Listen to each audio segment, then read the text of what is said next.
All right, the year's 2025, and I think for many people in the technology space, 2024 was challenging.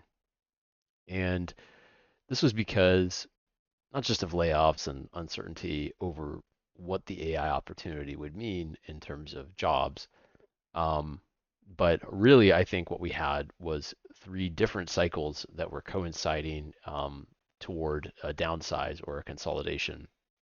So we had corporate profits and a mandate for corporate profits. Um, we had remote work and remote workers being called back into the office. And we had an oversupply in the market and a recognition of that because everybody had tried to learn how to code. So we'll start with the last one first. So learn how to code was a movement that occurred largely because after 2008, everyone went back to grad school to retrain. And this was a sensible choice. But an MBA or a JD would have cost over 200K in student debt.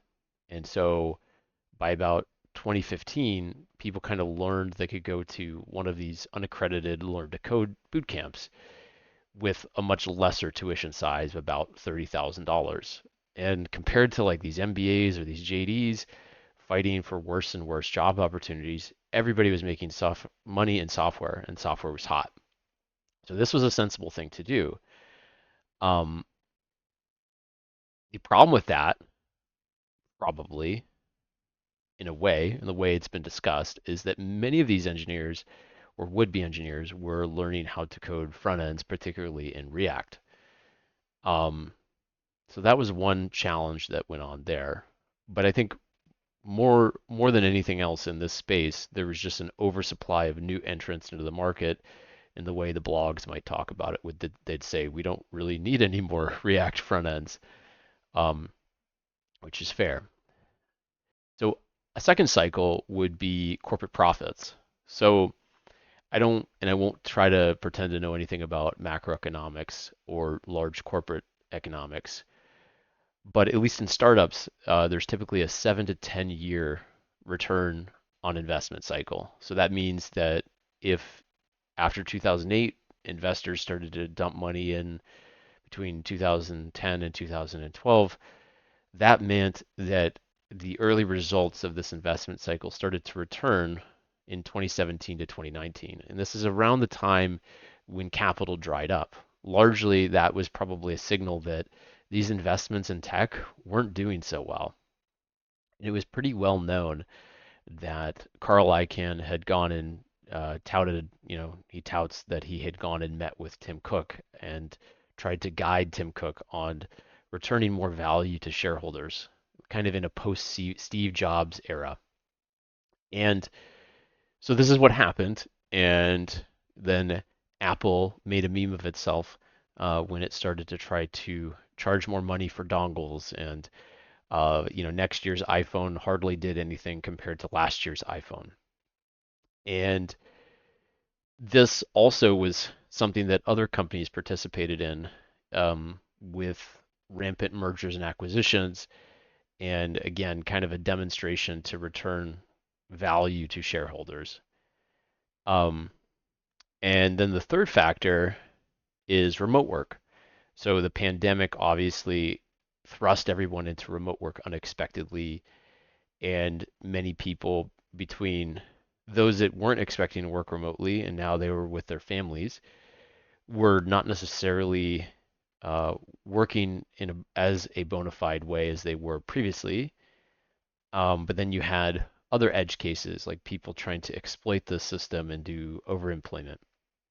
And I think, and as it was speculated, that corporate and commercial real estate, so corporate interests funded by finance with stakes in commercial real estate, basically made a mutually beneficial decision to say we need the workers back in the office. And so that really punched a lot of these, let's say, viability prospects that these companies had for people to earn a living. It gave that one a gut punch. And that meant that even if you were employed in 2024, you were understaffed, you were asked to do more. Um, and in fact, I just talked to someone today after showing them what I'm about to show you. And what he said to me is that he got off the phone with a recruiter who's asking the prospective software engineer to pay him just to introduce him to hiring managers. So let me show you what I've got today. And the name of the game here is to try to take any kind of adverse condition and do something productive with it to regain leverage. So let's pop into it. And so what I decided to build, having been frustrated myself by this cycle, I was one of these people that had applied to hundreds of jobs and I heard nothing back. And that's very disheartening. And so what I built in a nutshell is a job scraper that takes all of the jobs that are out there and then it scores on this left-hand column. We can see the score. It scores them for me, but then even better, I'm able to use sales databases. So this is what salespeople do. And I can resolve that information into an email address or a LinkedIn. And I can get their title, get their name, obviously. I have some stats about the company size and the compensation. And so this is a type of a system that I haven't yet progressed into actual outreach, but this runs all the time. And I have some security of knowing, you can see here when I click back to the database view, there's 10,000 different jobs. And of those, I'm filtering out. And these are already like keywords that I would search against. And then what I do, you can see on the left-hand side, these are all of my keywords. So usually for me, I'll take Node.js, since that signals a company that, every company is going to work with JavaScript, but working with JavaScript on the back end usually says a lot about them. And then Vue.js, I usually rank high, since compared to React, there's a lot of nuance in React that a proper React dev will have that I won't, but I can do Vue quite well. And then this list just goes on.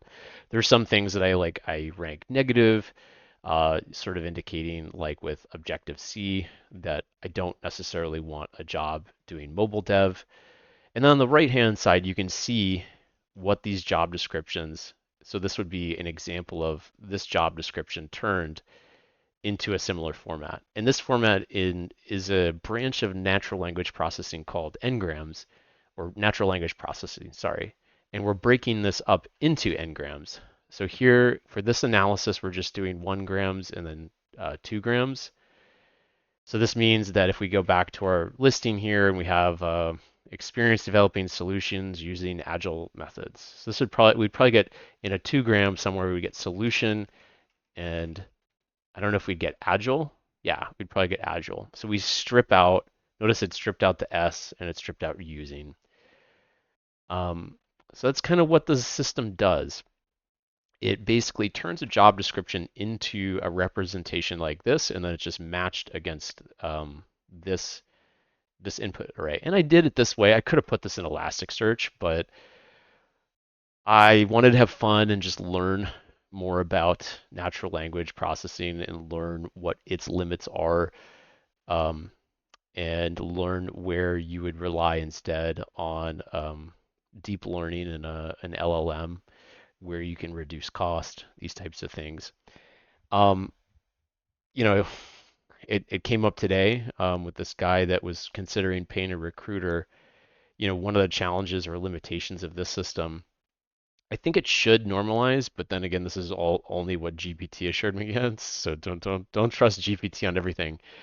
But if you had a document that had a lot of extraneous words in it and it didn't get to the point, it might rank lower compared to other job descriptions. So it's not going to normalize for the amount of text.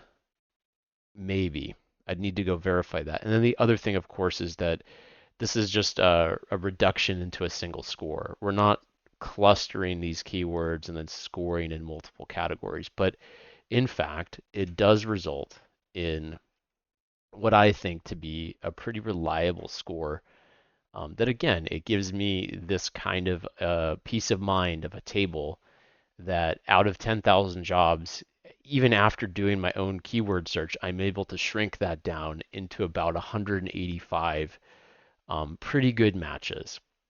And then more important, I'm able to turn that into an email address. And like this is my way of basically at my stage of the game, it's like I ought to do something a little next level. Um, but I think also, we've gotten to this point where the ATS system has begun to become toxic.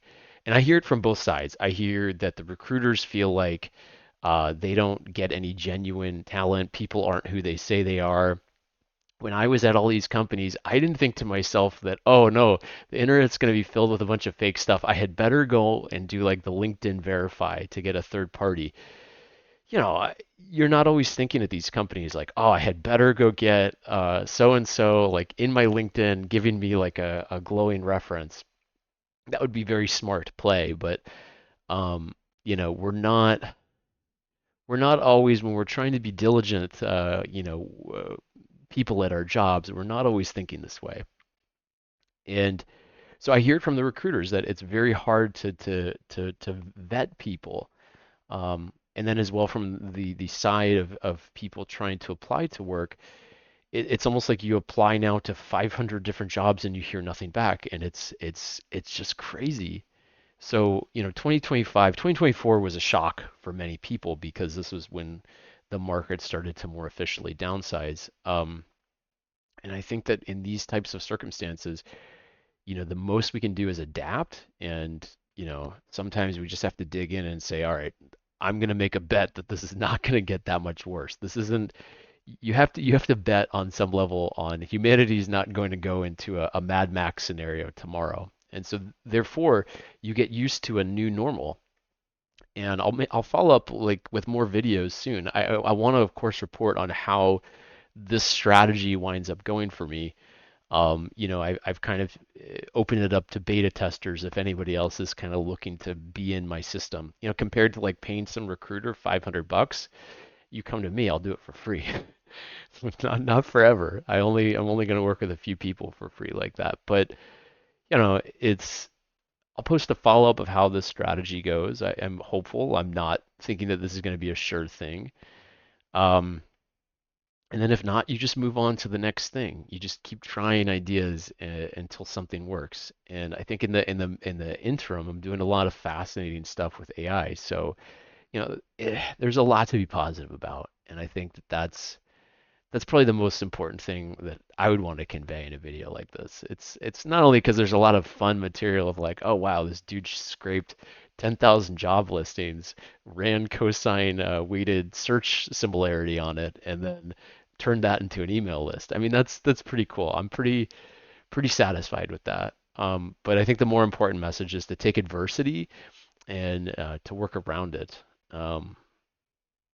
And yeah, that's all I got. And until next time, I'll check back in and share what the results of this strategy are.